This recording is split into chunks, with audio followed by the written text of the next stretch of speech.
PLFI supremo Dinesh गोप के गिरफ्तारी या समर्पण को आज 16 दिन गुजर गए। जैसे जैसे दिन गुजर रहे हैं वैसे वैसे दिनेश की गिरफ्तारी से जुड़े रहस्य उजागर हो रहे हैं।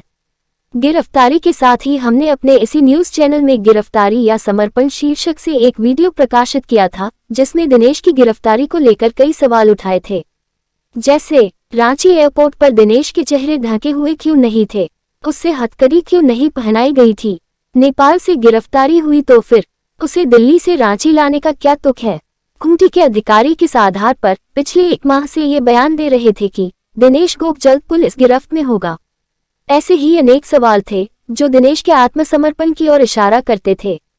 अब ये बात खुलकर सामने आ गई है कि दिनेश को नेपाल से नहीं दिल्ली से गिरफ्तार किया गया है। एनआईए भी अब इस बात से इनकार नहीं कर रही है।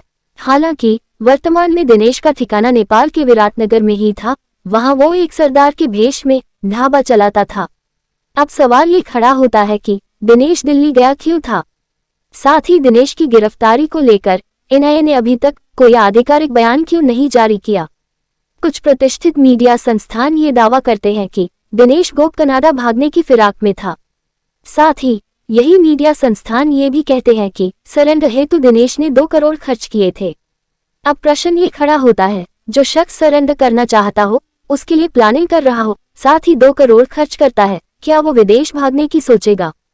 ये बात कुछ हजम नहीं होती। भाजपा और जेएमएम से दिनेश के रिश्ते जगजाहिर हैं। इन दोनों ही पार्टियों को दिनेश ने अप्रत्यक्ष रूप से मदद पहुंचाई है।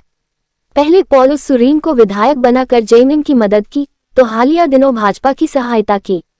क्षेत्र में ये चर्चा है कि भाजपा को समर्थन देने के कारण ही दिनेश की अदावत जेएमएम से हो गई। अदावत भी ऐसी वैसी नहीं, इतनी बड़ी थी कि दोनों ने एक दूसरे को देख लेने की धमकी दी थी। चर्चा तो क्षेत्र में यहाँ तक है कि दिनेश ने हेमंत सरकार को गिराने हेतु 100 करोड़ खर्च किए थे, लेकिन बंगाल कैश कांड के कारण उसकी योजना सफल नहीं हुई।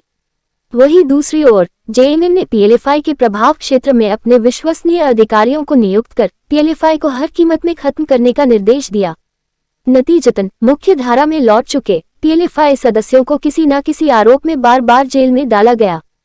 कोर्ट में हाजिरी देकर घर जा रहे लोगों को बस से उतारकर जंगल से गिरफ्तारी दिखाई गई। एयरपोर्ट से लेकर एनआईए की रिमांड तक जितनी भी दिनेश की तस्वीरें सामने आई, सभी में वो इत्मीनान नजर आया। सभी तस्वीरों में वो तरोताजा और फ्रेश कपड़े पहने दिखा। एयरपोर्ट से निकलते वक्त तो उसने हाथ हिलाकर लोगों का अभिवादन भी कर रहा था। अमूमन एक गिरफ्तार अपराधी द्वारा ऐसा व्यवहार देखने को नहीं मिलता। सूत्र बताते हैं कि दिनेश दिल्ली उसी नेता से मिलने गया था जिसको लेकर 2 करोड़ वाली थ्योरी चल रही। वहीं से गिरफ्तारी और समर्पण वाली पटकथा लिखी गई है। सूत्र तो ये भी बताते हैं कि जेल से दिनेश के निकलने के बाद उसे राज्यसभा का टिकट देकर झारखंड के यादव वोट को साधा जाएगा। दिनेश गोप की गिरफ्तारी के बाद एक भी बयान किसी भी राजनीतिक दल या अधिकारियों द्वारा जारी नहीं किया जाना भी काफी आश्चर्यजनक है। किसी भी जिला या राज्य की पुलिस द्वारा भी अभी तक दिनेश की रिमांड की मांग नहीं की गई है। आज दिनेश की रिमांड अवधि समाप्त हो रही है। उसे एनआईए कोर्ट में पेश कर हुटवार जेल भेज दिया जाएगा।